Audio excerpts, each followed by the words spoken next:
And we're back. Here we go. This is the A2A Spitfire. So let's have a little bit of a look at this. Now, again, I think the colours are a little bit washed out in comparison to the real thing. The browns on Spitfires of that era, it's a very sort of reddish brown, and the green's a little bit more vivid, not quite as drab in the period, but it's not terrible. I think they're perhaps a little bit more vivid on the A2A one than they are on the Just Flight. So colour-wise, I think the A2A one's a little bit closer to the mark, but they're both a little bit off, if you want my opinion. Now, as we look around it, it's a Spitfire, nice model, like the Just Flight one. You can see what I mean about the scratches, though. Both nicely modelled and both nicely textured, but there's a bit less scuffing going on this. So there you go. Slightly different treatment of it. The Just Flight ones have got that kind of like desperately rearming Battle of Britain and phony war look to them. This looks a bit more well cared for. It's in slightly better shape. There you go.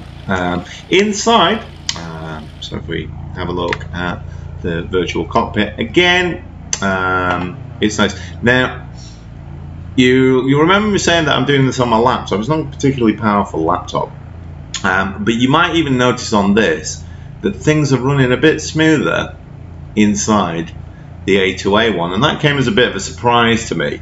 I thought, this is a more complex model with all that AccuSim stuff, but it's running a little bit better than the Just Flight one.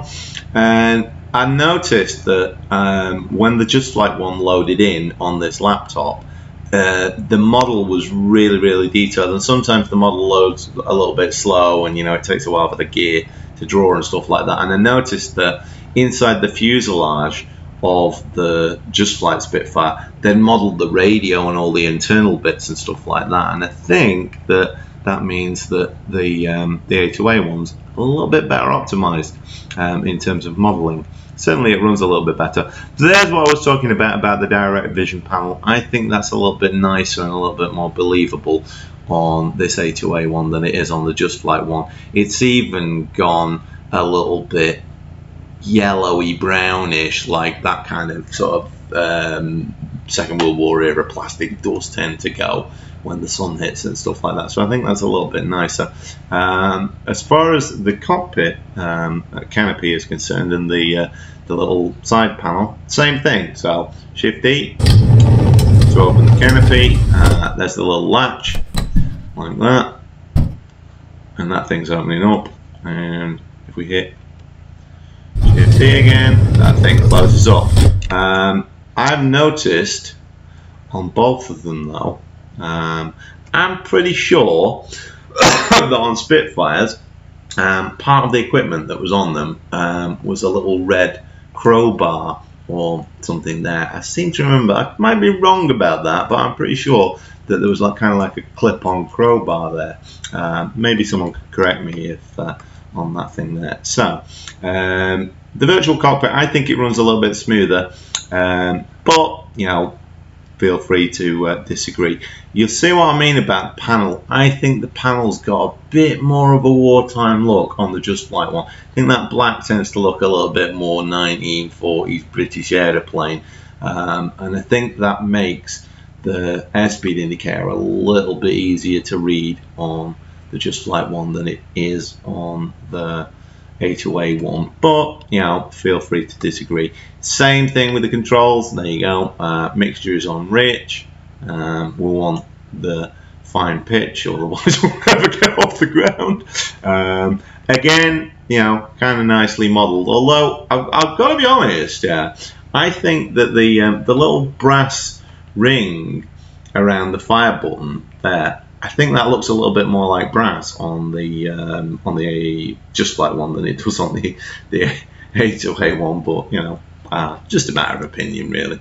Now both the Just Flight one and the A2A one can be sort of cold and dark started and all that kind of stuff if you want to. But if you like, what you can do is you can turn all that off, and you can just have it be a simple control e-start and stuff like that.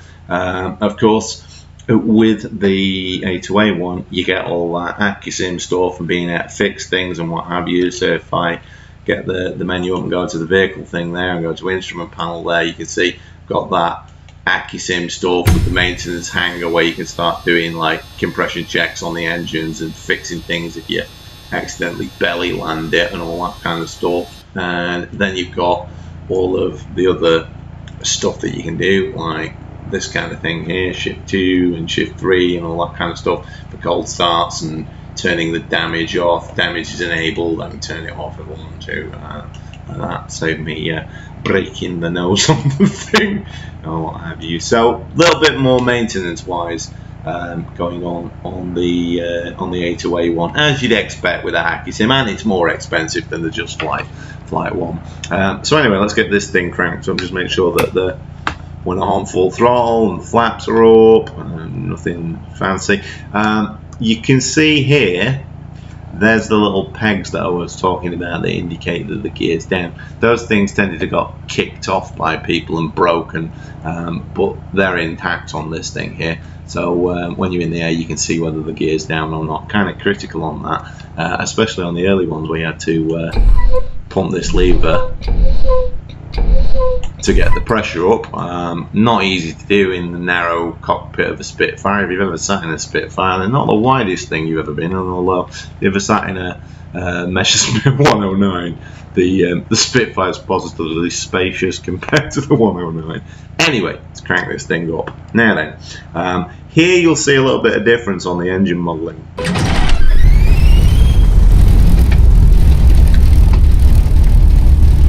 Bit more smoke and shaking going on there.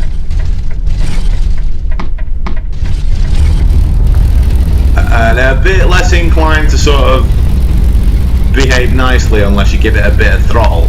That's a little bit more believable. But if you like that sort of thing, then there's a reason to go for the A2A one for that engine stuff. You're gonna get a bit more accurate engine modelling on it. Now, if you go on the external view, I'll show you another thing the A2A one does that the Just Flight one doesn't. So we hit the external view there. If you watch these 3 stub exhausts, what I'm going to do is I'm going to play around with the throttle a little bit, so we get some unburnt fuel in the exhaust manifold, and you'll see some flames come out. Can you see that?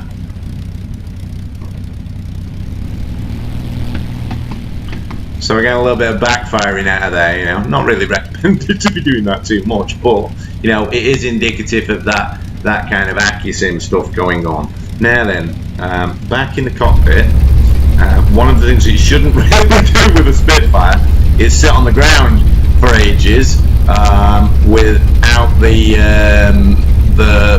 little sort of cooling flap open. Otherwise it'll overheat. So you really don't want to sit on the ground too much with World War II fighters. Not really a great idea. Anyway, let's go on the external view and we'll take off. Here you'll see I'm gonna probably have a bit more of a job of keeping this in line, but we'll give it a whirl.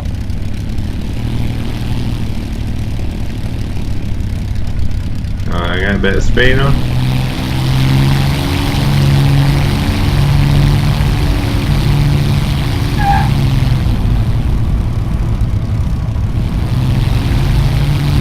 There you go. It's a bit more of a handful to get off the deck. It's a good job we're allowed to take off from the grass, isn't it? There we go. Oh, we go. Like that. Now then, here you're going to see a bit of a difference. Yeah. Hit the brakes. Stop throwing mud up into the wheel wells, and then I just hit the G key there. And the gear not coming up, yeah, because I've not got any pressure to get the gear up. So we have to go back into the cockpit, and we're going to get this thing up into a climb. because obviously we don't want to be ploughing into the ground. And then you got to be doing this.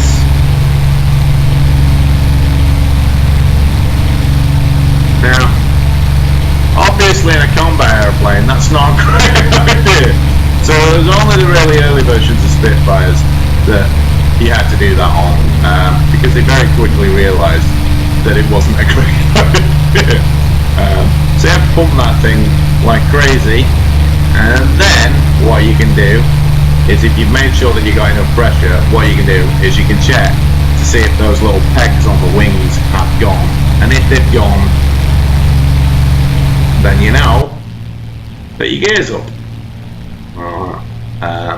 So you can actually do that gear pumping thing on the Just Flight 1 if you want to, but you actually don't have to on the Just Flight 1, whereas you pretty much do on the A2A one. Now, here's the interesting one that you probably want to know about. We give this a little bit of power, and then we change it to a flyby view.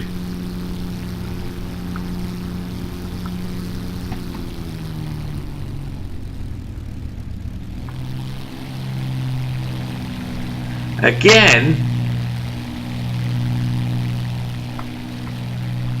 it's not really doing that kind of milling flyby noise that you know from air shows. It's a little bit more like it than the Just Flight 1, but it's really not giving it that kind of noise that you get from Merlin engines flying past. So yeah, the kind of flyby noise on both of them, I think, could be a little bit better. It is a little bit better on the A2A one, but not quite there if you want the truth. Now, if I switch that back to this view here, I'll show you what I mean about going inverted.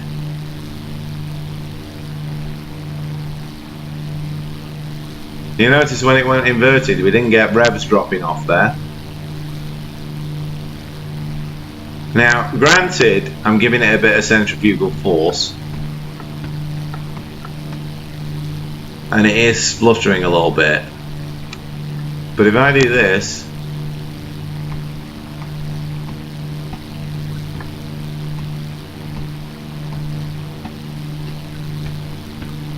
yeah, that thing's inverted with a carburetor without any fuel injection, and the carburetor's still feeding. I'm not totally convinced that that's completely as it should be.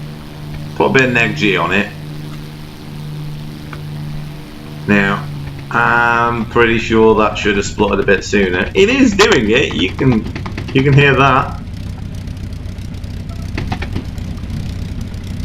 So once it does actually kick in, I think it's a little bit more convincing, but I think it kicks in a little bit quicker on the Just Flight 1, and it potentially could cause you a few more problems and stuff like that. This, of course, is why Spitfire pilots had to do this.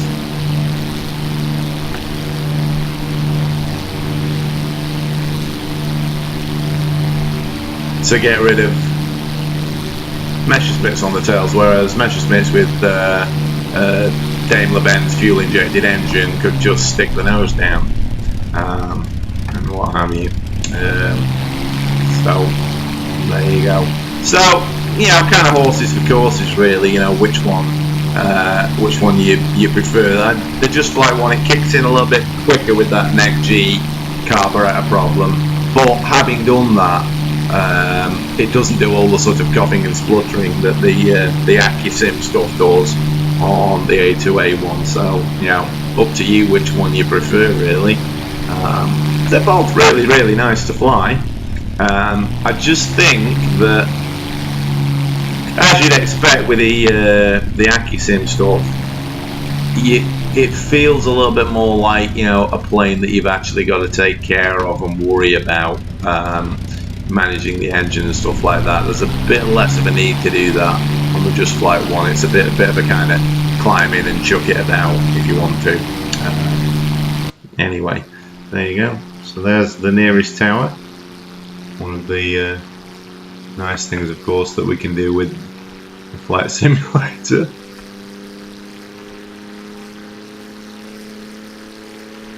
Now here's what I mean about the flyby view. It's a little bit more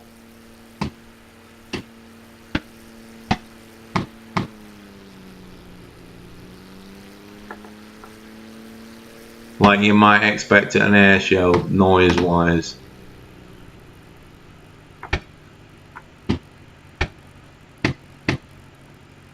So I've got a right lot of backfiring and stuff going on there, because I'm not managing the engine properly and giving it negative G to get it down.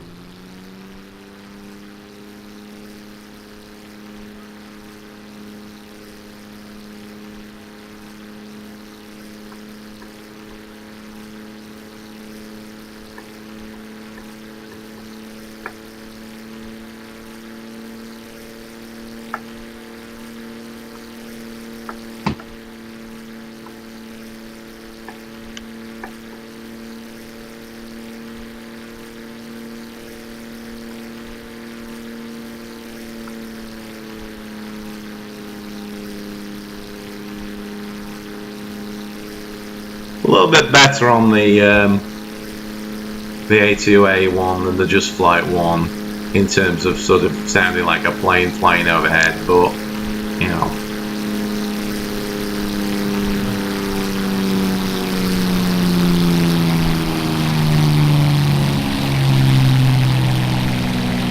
So that does sound probably a bit more like a Merlin going past. I don't think it's absolutely spot on, but I think it's a bit better than the Just Flight one. If you want the truth, I think it could be a little bit better, but yeah, it's pretty good. Anyway, back in the air with it there. Let's have a look behind, and there we go, conveniently lined up for the runway. So what I'll do is I'll bring this one in. Now, you do have to be more careful landing this one than you do with the Just Flight one. It is a lot more sensitive to taking damage. Of course, you saw me turn the damage off, so you know I can probably get away with slamming this thing down a bit, but it does, you know, flying this A2A one does kind of make you think, yeah, better be a little bit careful in how I fly it. So anyway, let's go and get this thing down on the deck.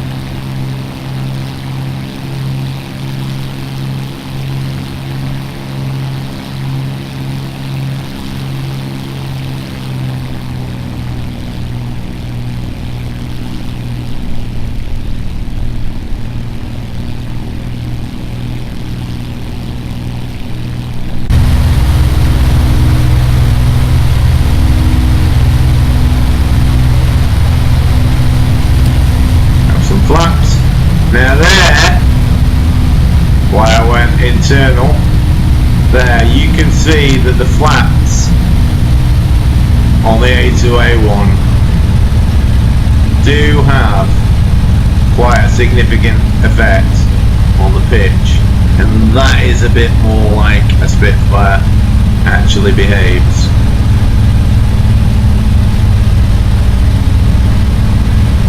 So if you want a bit more of a kind of authentic flight model, there's one straight away on the A2A one. Not that I'm slagging up the Just Flight one as being completely inaccurate or anything, but you know, that is a little bit more convincing.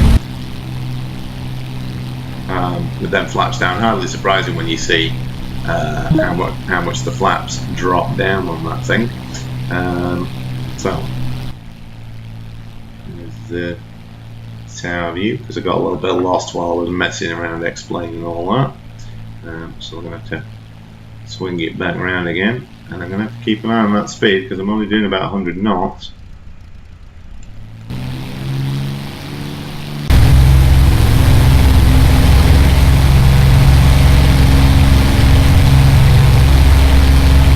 You can see now that thing's starting to shake a little bit.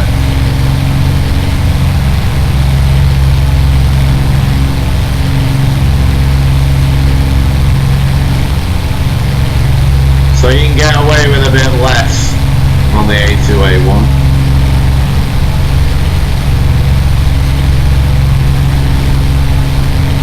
As you'd expect, really.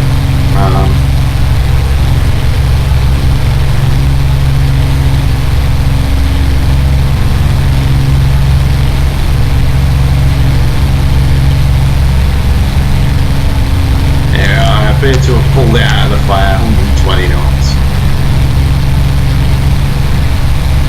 Now, of course, the problem here is flying around on the flats and having to give it a lot of throttle at not very high speed, 126 knots, means there's not an awful lot of cooling going into that air intake, and that is a recipe for boiling that glycol. And we might even see that. We might even see some sort of white smoke start coming out of the engine if I keep this up for too long.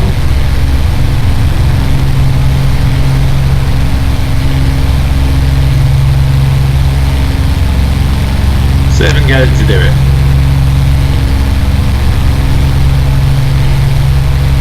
Of course, that's the great thing about flight simulators. You don't have to foot the bill for repairs.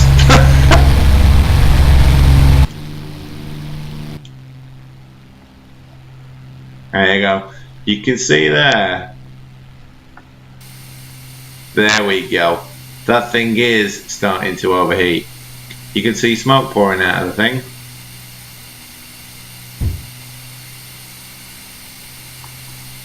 I think I might even have hit the deck there.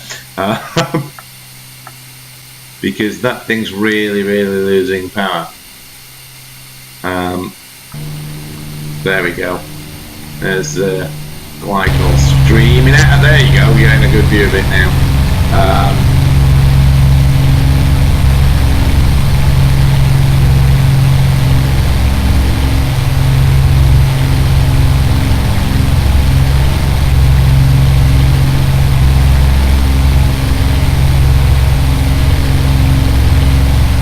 So you can see there the kind of engine abuse on the A2A one.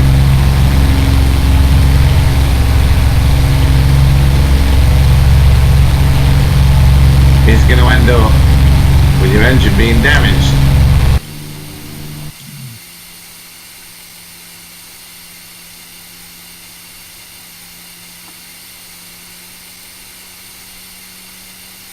It's kind of, you'd expect it to.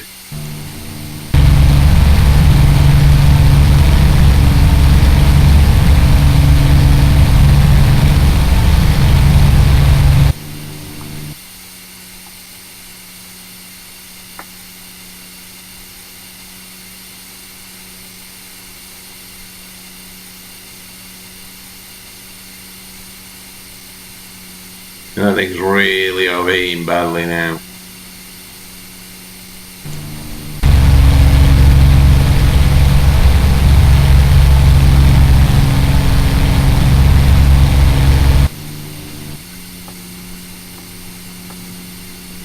That's something you don't see at air shows.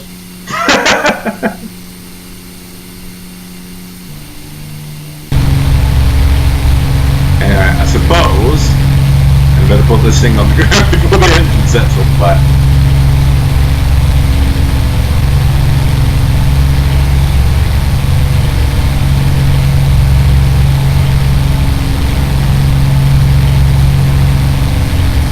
Now, of course, with me having to give it all this power, and me being quite low down,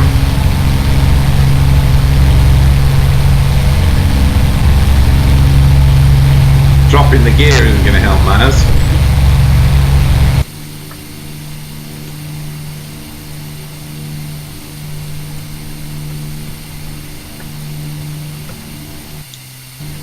And you can see, not enough pressure to get the gear down. Now this is where it can get real tricky because, you know, I've not got track IR on this laptop at the minute, and the flats are causing it to pitch down a lot. So what I've got to kind of do is look down here, to be able to reach the pump handle and switch to my left hand on the joystick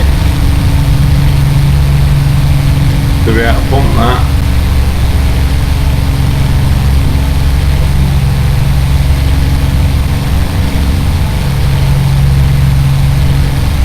To get enough pressure to be able to get the gear down.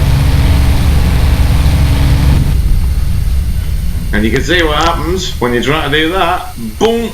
You're into the ground, yeah? Now there you go, there's AccuSim for you. Smacks into the ground.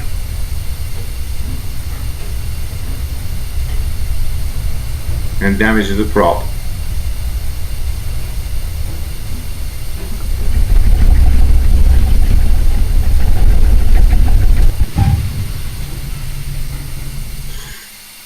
Now, one of the interesting things that you'll hear now that I've got this on the ground and the engine stopped is you can actually hear the engine cooling down. So I hear a lot of clangs of the metal stretching, you know, the fins on the engine and all that kind of stuff, clanging away and different metals contracting at different rates and all this kind of stuff. And that is really what it sounds like in World War II airplanes if you've ever flown one. They really got a lot of bangs and clangs, and you can hear the steam hissing out of that thing there.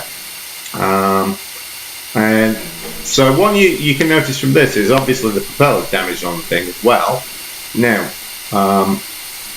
notice that is with damage off. So you can still mess the thing up when you've got the damage off. Of course, the nice thing that you can do with A2A stuff is you can do this.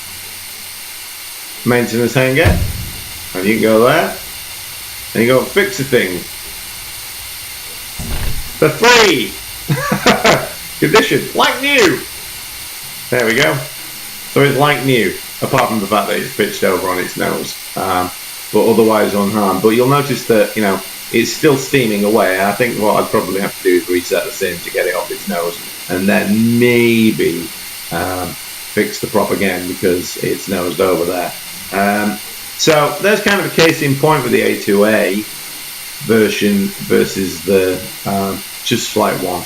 If you like all that damage stuff and looking after engines and things like that, the A2A one is the one to get. If, on the other hand, you want to just jump in to a Spitfire that flies pretty well, is reasonably convincing and stuff like that, and looks nice, the Just Flight one. Beyond that, they're both worth having. So there you go. Pick which one you like. Bye.